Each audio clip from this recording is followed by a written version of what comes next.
Well, it's been known for a long time that one way to extend the lifespan of laboratory animals is simply to reduce their energy intake.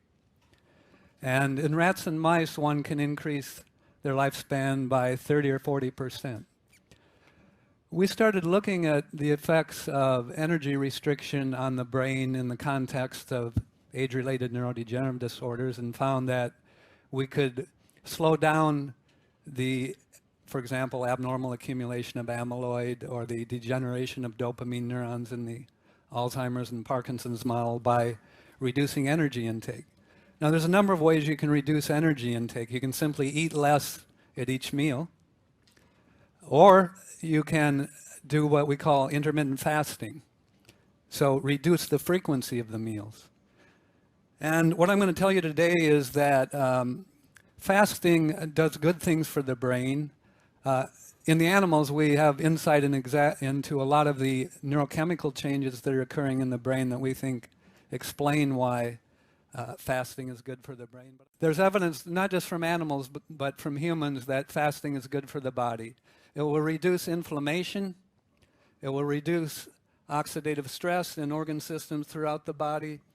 And one thing that happens when you fast that does not happen when you eat 3 meals a day is that your energy metabolism shifts so that you start burning fats. Okay, why does fasting bolster brain power? During development of your brain, but also in the adult, neurons are generated from stem cells. They grow out their axons and dendrites. They form connections with each other, synapses, and communicate with each other. During aging, many people, their brain ages successfully. They stay cognitively intact, whereas unfortunately others develop diseases. We think the main take-home message of this talk is that fasting is a challenge to your brain. And your brain responds to that challenge of not having food by activating adaptive stress response pathways that help your brain cope with stress and resist disease. Some of the changes in the brain that occur with intermittent fasting also occur with vigorous exercise. Exercise and intermittent fasting both increase the production of proteins in the brain that are called neurotrophic factors.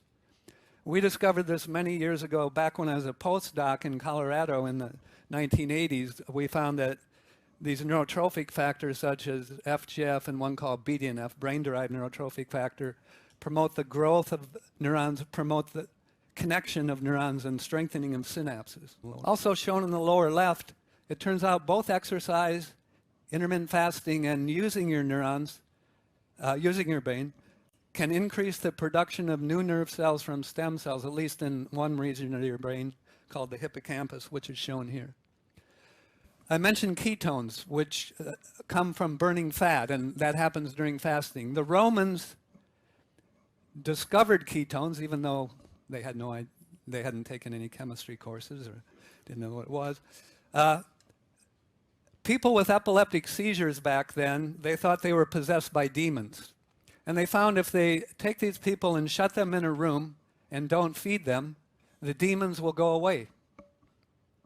What's happening is ketones go up, and it's well known that ketones suppress seizures, and in fact, ketogenic diets are used to treat, even today, patients with severe epilepsy. We're doing my work in my lab trying to understand why ketones are good for neurons. One reason is they provide an alternative fuel for the neurons that boost the energy levels in the neurons. Recently, we discovered that fasting, by increasing BDNF levels in the brain, this neurotrophic factor, can increase the number of mitochondria in your nerve cells. And I'm not going to go into the details of this slide, but the mechanism is very similar to the mechanism whereby exercising your muscles increases the number of mitochondria in your muscles. The fasting is a mild energetic stress, and the neurons respond adaptively by increasing mitochondria, which helps them produce more energy. And in this paper cited down here in Nature Communications, we recently showed that by increasing the number of mitochondria in neurons, it can increase the ability of the neurons to form and maintain synapses and thereby increase learning and memory ability.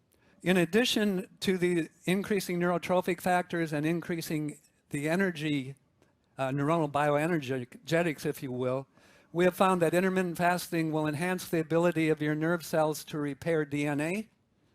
So right now, and also probably exercise and also intellectual challenges. And again, what's happening in this case, when you're using your neurons, exercising your neurons, it causes a mild oxidative stress.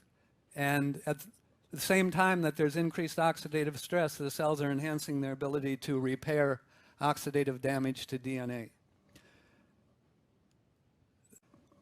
Why is it that the normal diet is 3 meals a day plus snacks? It isn't that it's the healthiest eating pattern. Now that's my opinion, but I think there's a lot of evidence to support that. There are a lot of pressures to have that eating pattern. There's a lot of money involved. The food industry, are they going to make money from skipping breakfast like I did today? No, they're going to lose money. If people eat fast, the food industry loses money.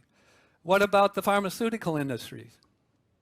What if people, do some intermittent fasting and exercise periodically and are very healthy? Is the pharmaceutical industry going to make any money on healthy people? So one challenge for society, and this is one of the purposes of these TED Talks, hopefully, is that communication is the way to improve health. People understanding what they can do to improve their health and then taking action, like Jeff talked about in his own talk this morning.